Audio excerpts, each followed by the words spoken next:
জানিয়ে দেব এই মুহূর্তে হাতে পাওয়া সর্বশেষ গুরুত্বপূর্ণ আপডেট আন্তর্জাতিক সংবাদ। শুরুতেই থাকছে যুদ্ধকে যুক্তরাষ্ট্রের জন্য আরও যন্ত্রণাদায়ক করতে চাইছে ইরান। রয়্যাল ইউনাইটেড সার্ভিসেস ইনস্টিটিউটের সিনিয়র অ্যাসোসিয়েট ফেলো মাইকেল স্টেফেন্স বলেছেন, ইরান যুদ্ধ দীর্ঘায়িত করতে চাচ্ছে, কারণ তারা বিশ্বাস করে যে অর্থনৈতিক চাপ তাদের সরকারের অস্তিত্বের জন্য কোনো হুমকি নয়। এবারে জানাবো ভুয়া গোয়েন্দা তথ্য ভুয়া খবরের চেয়ে অনেক বেশি ভয়ঙ্কর। ইরানের পররাষ্ট্রমন্ত্রী আব্বাস আরাকচি বলেছেন, গোয়েন্দা তথ্যের ঘাটতির কারণে যুক্তরাষ্ট্র দীর্ঘদিন ধরেই ভুল হিসাব করে আসছে। ইরানের বিরুদ্ধে যুদ্ধ শুরুর ক্ষেত্রেও একই ধরনের গোয়েন্দা ব্যর্থতা কাজ করেছে বলেও মন্তব্য করেন তিনি। জানাবো পশ্চিম তীরে ইসরায়েলি বাহিনীর কারফিউ জারি। অধিকৃত পশ্চিম তীরে নাবলুসের দক্ষিণে কুসরা শহরে অভিযান চালিয়ে কারফিউ জারি করেছে ইসরায়েলি বাহিনী। বৃহস্পতিবার শহরটিতে ব্যাপক সামরিক উপস্থিতির মধ্যেই 3টি ফিলিস্তিনি পরিবারকে টানা চতুর্থ দিনের মতো অবরুদ্ধ করে রাখার ঘটনা নিয়ে উত্তেজনা আরও বেড়েছে। এদিকে পরাজয় লুকাতে ইরানে বড় ধরনের হামলা চালাবেন ট্রাম্প। হরমুজ প্রণালী পুনরায় চালুর চেষ্টাও ব্যর্থ হওয়ায় ইরানে আবারও বড় ধরনের হামলার সিদ্ধান্ত নিতে পারেন মার্কিন প্রেসিডেন্ট ডোনাল্ড ট্রাম্প। তবে আন্তর্জাতিক গণমাধ্যমগুলো বলছে, সংঘাত থেকে বেরিয়ে আসার পথ মরিয়া হয়ে খুঁজছেন তিনি। এবারে থাকছে মানবাধিকার ইস্যুতে ফ্রান্সসহ পশ্চিমা দেশগুলোর ভণ্ডামি নিয়ে আরাকচির ক্ষোভ। ইরানের পররাষ্ট্রমন্ত্রী আব্বাস আরাকচি বৃহস্পতিবার মানবাধিকার ও আন্তর্জাতিক আইন নিয়ে ফ্রান্সসহ পশ্চিমা দেশগুলোর অবস্থানের কঠোর সমালোচনা করেছেন। তিনি বলেন, মানবাধিকার নিয়ে এসব দেশের অবস্থান স্পষ্ট লজ্জাজনক ভণ্ডামি। এবং সর্বশেষ জানাবো যুক্তরাষ্ট্রের সেনাবাহিনীর অ্যাপাচে হেলিকপ্টার বিধ্বস্ত, নিহত 2। যুক্তরাষ্ট্রের টেক্সাস অঙ্গরাজ্যে প্রশিক্ষণ বা সামরিক কার্যক্রমের সময় একটি অ্যাপাচে হেলিকপ্টার বিধ্বস্ত হয়েছে। এতে 2 জন সেনা নিহত হয়েছেন। মধ্য টেক্সাসের সালাডো গ্রামের দক্ষিণে একটি খোলা মাঠে স্থানীয় সময় বুধবার দুপুরের দিকে হেলিকপ্টারটি বিধ্বস্ত হয়। দুর্ঘটনার কারণ জানতে তদন্ত শুরু করেছে মার্কিন বাহিনী। এতক্ষণ শুনছিলেন সংবাদ শিরোনাম, এবার থাকছে পুরো সংবাদ। দর্শক, অনুরোধ থাকবে ভিডিওতে একটি লাইক দিন, কমেন্টস করে জানিয়ে দিন এই ভিডিওটি আপনি কোন জেলা থেকে দেখছেন এবং শুনছেন।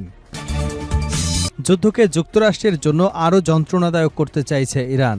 রয়্যাল ইউনাইটেড সার্ভিসেস ইনস্টিটিউটের সিনিয়র অ্যাসোসিয়েট ফেলো মাইকেল স্টেফেন্স বলেছেন, ইরান যুদ্ধ দীর্ঘায়িত করতে চাইছে, কারণ তারা বিশ্বাস করে যে অর্থনৈতিক চাপ তাদের সরকারের অস্তিত্বের জন্য কোনো হুমকি নয়।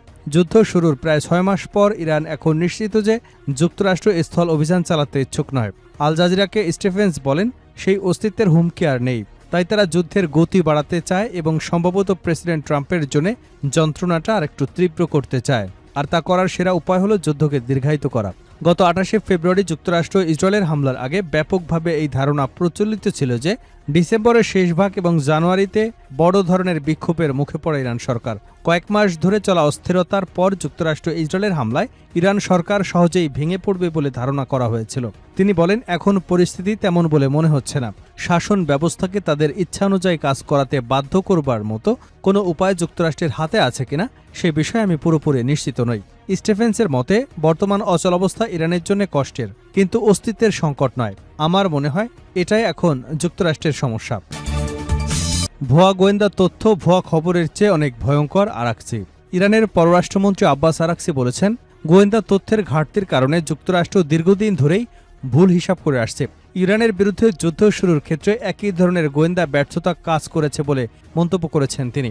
সামাজিক যোগাযোগ মাধ্যম এক্সে দেওয়া এক পোস্টে আরাকচি বলেন, হরমুজ প্রণালীতে যুক্তরাষ্ট্রের সাম্প্রতিক পদক্ষেপ ছিল আরও বড় ধরনের ভুল হিসাব। তিনি বলেন, ভুয়া খবরের চেয়েও ভয়ঙ্কর হল ভুয়া গোয়েন্দা তথ্য।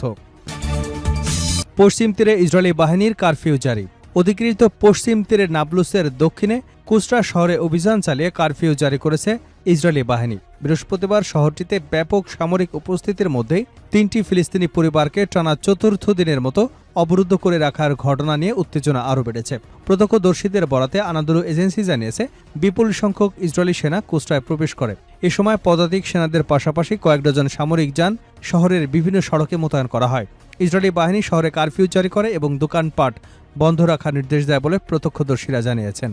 এর আগে শহরের উপকণ্ঠে রাস আল আয়ান এলাকায় ফিলিস্তিনি বসত বাড়ির মধ্যে ইসরায়েলি বসতি স্থাপনাকারীরা একটি তাঁবু এবং অস্থায়ী স্থাপনা নির্মাণ করলে পরিস্থিতির অবনতি শুরু হয়। গত রোববার থেকে ওই বসতি স্থাপনাকারীরা 3টি ফিলিস্তিনি বাড়ি ঘিরে রেখেছে বলে অভিযোগ রয়েছে। এতে বাড়িগুলোর বাসিন্দারা বাইরে বের হতে বা বাড়িতে প্রবেশ করতে পারছেন না। একই সঙ্গে তাদের সঙ্গে দেখা করতে আসা ব্যক্তিদেরও বাড়িতে যেতে বাধা দেওয়া হচ্ছে। এ ঘটনায় কুসরা শহরে উত্তেজনা অব্যাহত রয়েছে। পরাজয় লুকাতে ইরানে বড় হামলা চালাবেন ট্রাম্প।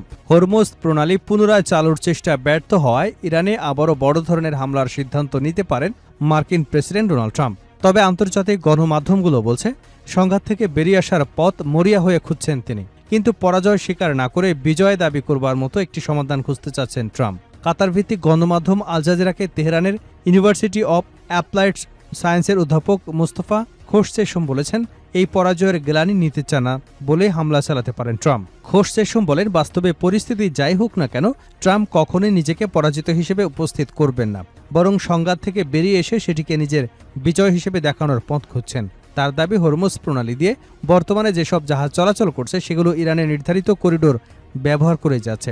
তার মতে এই পরিস্থিতি প্রমাণ করে দীর্ঘ সময় ধরে হরমুজ ইস্যুতে ট্রাম্পের প্রচেষ্টা ব্যর্থ হয়েছে। এদিকে মধ্যপ্রাচ্যে থাকা মার্কিন দূতাবাসগুলোকে ন্যূনতম সক্ষমতার পরিচালনা নির্দেশ দেবার বিষয়টিকেও গুরুত্বপূর্ণ সংকেত হিসেবে দেখছেন এই ইরানি অধ্যাপক। তার ধারণা, আগামী কয়েক সপ্তাহ বা মাসের মধ্যেই ইরানের বিরুদ্ধে বড় ধরনের সামরিক হামলা চালানোর প্রস্তুতি নিতে পারে ওয়াশিংটন। তবে খোরশেমের বক্তব্যকে বিশেষজ্ঞদের মূল্যায়ন হিসেবে দেখা উচিত। এটি ট্রাম্প প্রশাসনের পক্ষ থেকে বড় হামলার আনুষ্ঠানিক ঘোষণা নয়।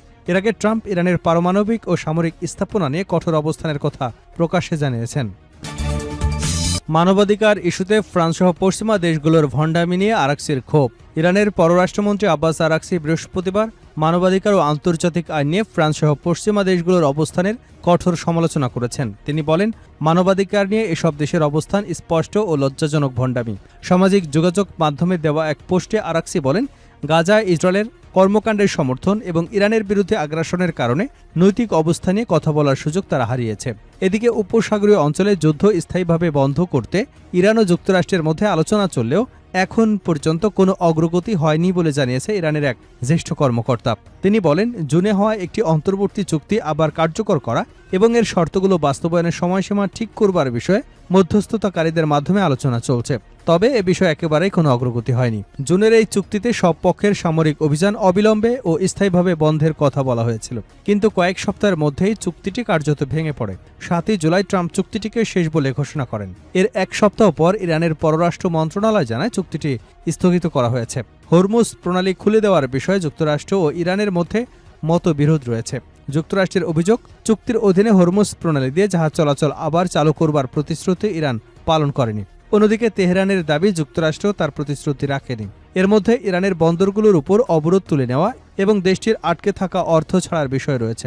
ইরানের ওই কর্মকর্তা বলেন, 60 দিনের অন্তর্বর্তী সময় বাড়ানোর বিষয়ে কোনো আলোচনা নেই। তার দাবি, চুক্তি হবার পর মাত্র 48 ঘন্টার মধ্যেই যুক্তরাষ্ট্র সেটি লঙ্ঘন করে এবং কয়েকদিনের মধ্যেই চুক্তি থেকে সরে যায়। এদিকে মার্কিন প্রেসিডেন্ট ডোনাল্ড ট্রাম্প বুধবার দাবি করেছেন, হরমুজ প্রণালীর উপর যুক্তরাষ্ট্রের সম্পূর্ণ নিয়ন্ত্রণ রয়েছে। তবে ইরানের হরমুজ প্রণালী কর্তৃপক্ষ বলছে, জলপথটি এখনও বন্ধ রয়েছে এবং ইরানের শর্ত পূরণ না হওয়া পর্যন্ত এটি খুলে দেওয়া হবে না। ট্রাম্প সামাজিক যোগাযোগ মাধ্যমে ইরানকে কটাক্ষ করে বলেন, ইরান শুধু কথা বলে কাজ করে না।